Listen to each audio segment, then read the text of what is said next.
Students rejecting early Harvard acceptance as anti-Semitism stigma plagues the Ivy League institution. Yeah, so academia has spent the past decade telling you that a Nazi is the worst thing you can possibly be, and you should always punch Nazis, you should never tolerate Nazis. And then they called everyone they had a slight disagreement with a Nazi to direct all that hatred at them. And now they are outed as being Nazis, and they don't seem to like it very much. They don't like that the monster they created is coming home.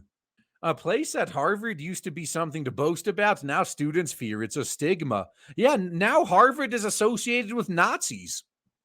The early applicants who receive acceptance letters from the university last week are considering applying elsewhere, the Post has learned. Maybe someplace that doesn't have as many Nazis. Some are citing concerns about experiencing campus anti-Semitism, while others worry a Harvard degree could hurt job prospects as employers pledge not to hire its graduates because of the university's handling of the anti-Israel protests, basically being Nazis.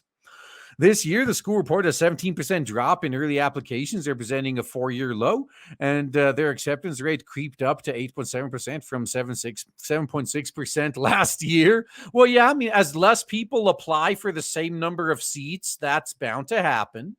One driver, according to college admissions consultant Christopher Rim, is students concerned they may get tainted by the storm around the college's Nazi problem. And that's a good concern. And remember, this is an environment that the far left and academia have created. Now they get to live with it. I think it's current events at play. Rim told the Post they're getting the worst PR ever right now. True. 30 Harvard student groups sparked outrage in October by signing a letter saying Israel was entirely responsible for the October 7th attacks, while the university's president, Claudine Gay, has faced pressure to resign after she testified in Congress about campus anti-Semitism and was forced to apologize afterwards for her disastrous performance. It was the University of Pennsylvania one resigned. Must have been that white privilege. Rim, who's the founder and CEO of Command Indoctrination, says every single one of his clients who applied early to Harvard this year were accepted, but not all of them are satisfied. Normally, once you get into Harvard, me and my team are done. We're like, great, it's a success. Congratulations, goodbye, Rim said.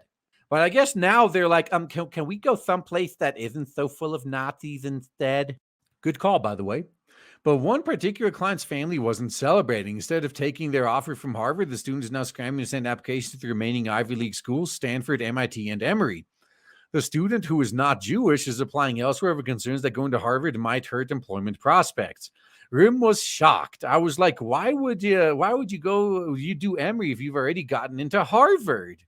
The student cited billionaire hedge fund manager Bill Ackman's tirade against Harvard over Nazis, as well as dozens of CEOs' commitment to not hire Harvard students who blamed Israel for Hamas's attack.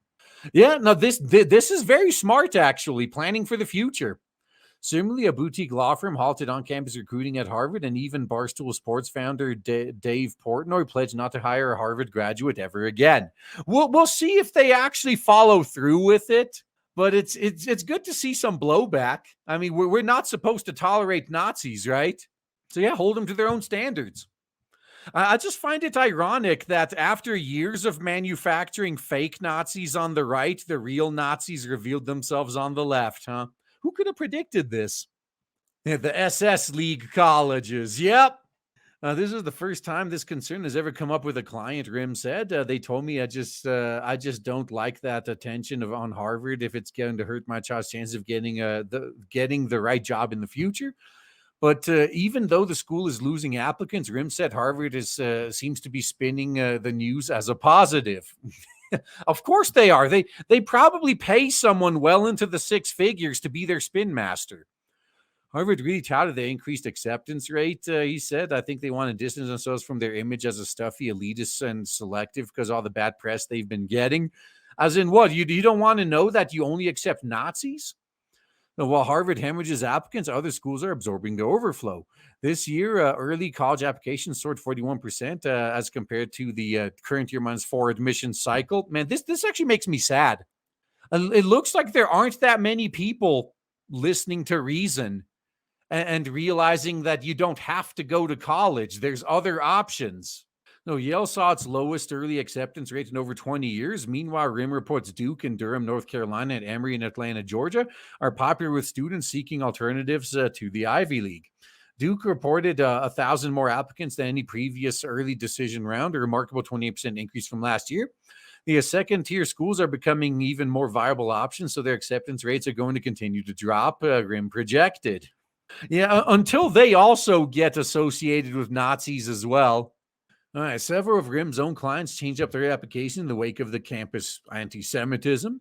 One who decided to not even not to apply early to Cornell after a student made violent threats against Jewish classmates just received admissions offer from Stanford, where they applied early instead. Another client submitted his binding early decision application to Cornell before the October 7th attacks took place. He just got a binding acceptance, but has already contacted him to discuss transfer options for next year. Oh my God. That exists? You can be forced to go to a college? Man, that just seems very shady to me. Well, at least it's only binding for a year, huh? It's a binding contract, so the student is stuck. Rim explained. How is he supposed to know all this would happen? But some other students are wishing they had applied to Harvard early now that the school appears to be getting less selective. No, it's not getting less selective. It's simply you got less people competing for the same amount of open seats. So obviously the percentage is good. Look, if you had 5 open seats and you have 5 people applying, you got a 100% acceptance rate, right? Unless one of those 5 was rejected for just not meeting the minimum standards, which could happen. Meanwhile, you got 100 people applying for those seats. Suddenly you got a 5% acceptance rate. Now, Rim says multiple clients have expressed regrets they didn't capitalize on the 70% drop. Now, that's why he anticipates Harvard's early application numbers will probably recover, especially since Harvard offers a non-binding early action application. Once the Nazis find out that there's a school for them, yeah, they're probably going to get a couple thousand. I do think that there's going to be more applications next year. Rim suggested if you feel like you have a better chance, why not go for it? Well, the answer is with that previous student and what he said. If you lose out on employment prospects because no one is hiring from Harvard, it's like why would you go? Like you'd be torpedoing your own future. It's not as appealing as you may think it is.